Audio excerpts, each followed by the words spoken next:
노인 연령에 대해서 최근 변화의 바람이 감지되고 있습니다. 많은 어르신들께서 혜택을 박탈당하실 수 있는 만큼 심각한 문제가 될 수 있습니다. 시니어 정보의 모든 것, 걱정 마음바 둘째 아들입니다. 평생 가족을 위해 힘써오신 우리 어르신분들에게 아주 중요한 소식이 있어 저희 채널에서 긴급하게 소식을 가져왔습니다. 현재 우리나라에서는 만 65세 이상을 기준으로 혜택이 크게 달라지게 됩니다. 바로 만 65세가 대부분의 정책에서 노인으로 인정받는 나이이기 때문인데요. 이 노인 연령에 대해서 최근 변화의 바람이 감지되고 있습니다. 만약 노인 연령이 상향 조정된다면 만 65세 이상 혜택을 받고 계신 많은 어르신들께서 혜택을 박탈당하실 수 있는 만큼 심각한 문제가 될 수 있습니다. 그래서 저희 걱정 마음바에서 도대체 어떤 논의가 오가고 있는지, 또 만 65세 이상 혜택은 무엇이 있는지 소개해 드릴 테니까 꼭 끝까지 시청해 주세요. 시작 전에 구독, 좋아요만 꼭 부탁드릴게요. 오늘의 걱정 마음바 지금 시작합니다.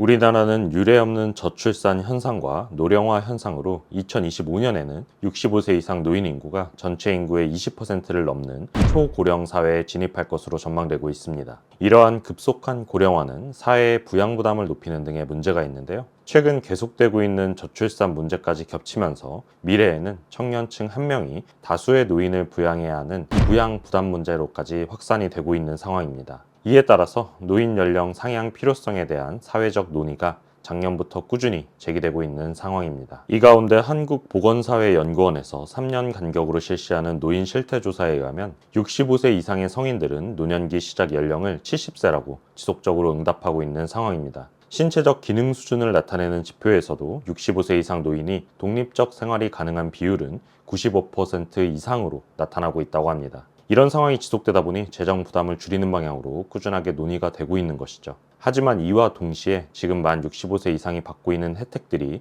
대폭 줄어들 수 있다는 것 또한 문제로 제기되고 있습니다. 대표적인 만 65세 이상 혜택으로는 바로 중장년 일자리 사업이 있습니다. 60대, 70대 중년에 접어들면서 퇴직을 하거나 일을 그만두신 분들이 참 많으실 텐데요. 아쉽게도 현재 연금 제도를 통해서는 온전히 생활비를 벌기가 어려운 구조인 상황입니다. 따라서 부업이나 직업을 가지려고 노력하시는 분들이 많은데, 이럴 때 정부에서 제공하는 노인 일자리 사업에 지원하시는 분들이 많으실 겁니다. 이럴 때 연령 기준이 있어 만 65세 이상 분들이 혜택을 제공받을 수 있었습니다. 예를 들면 환경 미화나 교통지도에 해당하는 공익활동 및 사회서비스형 같은 경우에는 연령 기준이 65세 이상이었습니다. 선도 모델이나 시장형 사업단, 취업 알선형, 시니어 인턴십, 고령자 친화기업의 경우에는 연령 기준이 60세 이상이었습니다. 이런 연령 기준이 늘어나게 되면서 회사에는 퇴직했지만 노인 일자리는 신청할 수 없게 되면서 60세에서 70세 사이에 생계 공백이 생길 수 있다는 관측입니다. 두 번째는 국민연금의 수급 개시 연령에 관한 사항입니다. 국민연금 수급이 이루어진 98년 이후 계속해서 정부에서는 연금 수급 개시 연령을 상향해 왔는데요.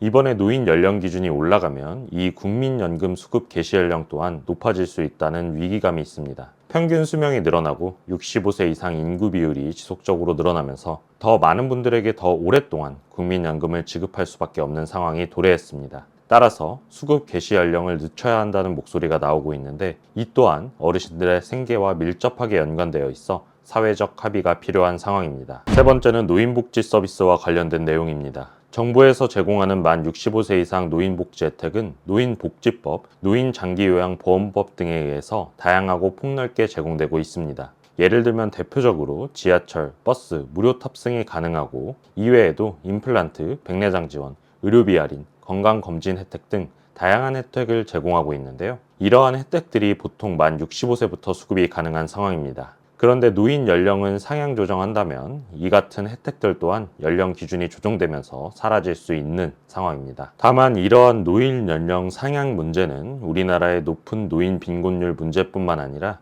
국민연금 등 전반적인 사회복지제도와 연계된 사안인 만큼 사회적 합의 노력이 필요한 영역입니다. 제21대 국회에 이어 22대 국회에서도 인구 구조 변화에 대응하고자 하는 노력을 계속해 나갈 예정인데요. 연금개혁특별위원회, 인구외기 특별위원회를 구성해 운영 중인 바 그 활동 결과에 따라 노인 연령 상향에 대한 사회적 합의의 단초를 제공할 수 있을 것으로 보입니다. 앞으로도 관련 소식이 나오면 빠르게 전달해 드리도록 하겠습니다.